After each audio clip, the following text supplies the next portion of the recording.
The three families of innate immune receptors we will be addressing as important in mediating antiviral immunity are the toll-like receptors, or TLRs, the Rig-I-like receptors, or RLRs, and the nod-like receptors, or NLRs.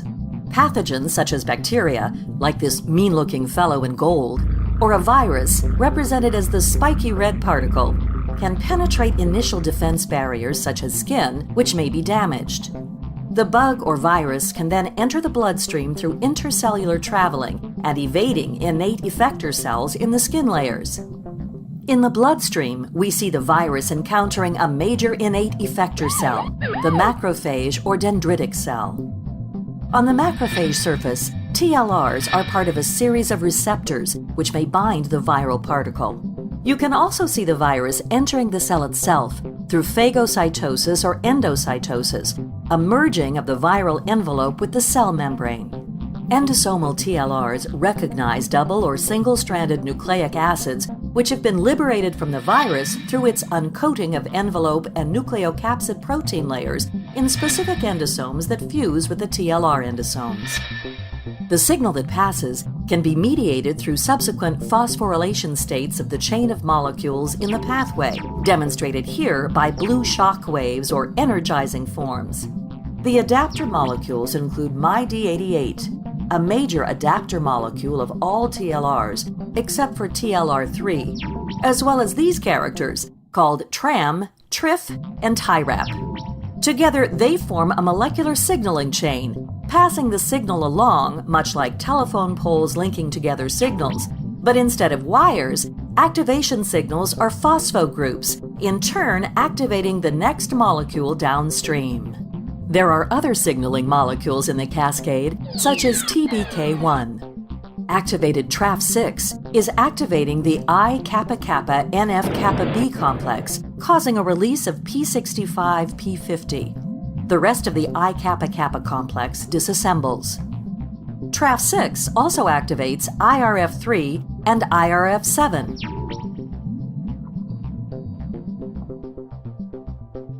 IRF3, IRF7, and NF-kappa-B are all transcription factors. Each will translocate into the nucleus and find their own specific binding or IRF sites on the DNA promoter region.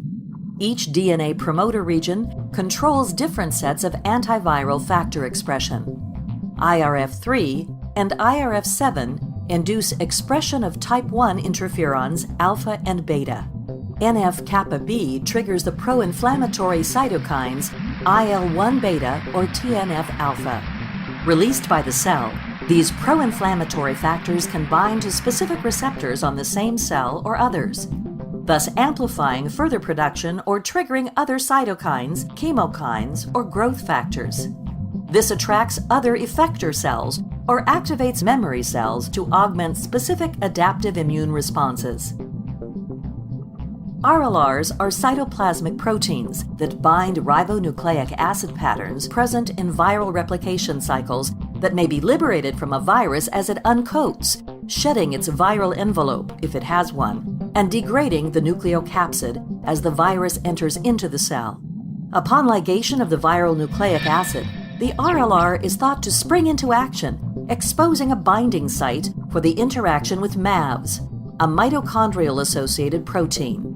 Inflammasomes are supramolecular structures, which are in fact more closely associated with the nod-like receptor family, which are actually components of the inflammasome. The components of the inflammasome and its formation are actually depicted here and in the following NLR family discussion. Components of inflammasomes are NLR dimers, formed through their pyrin domains and card domains bound to ASC. In fact, NLRs, or nod-like receptors, are short for nucleotide oligomerization and dimerization-like receptors. Here you see NLRs joining the antiviral combat, appropriately in battle fatigues and in pairs or dimers. As shown here, the ASC molecule liberated from card ASC association converts the pro-caspase-1 into an active caspase-1.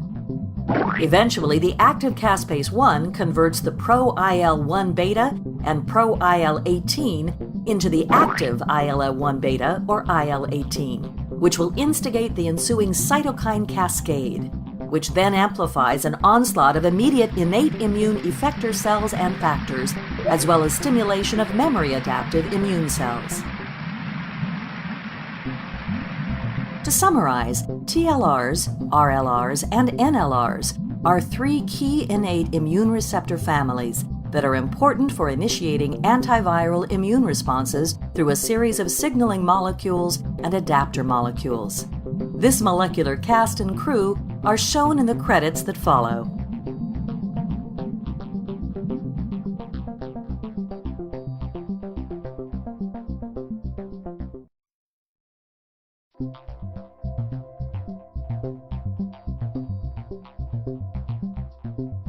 Thanks from Imgenix Corporation and Protein Lounge.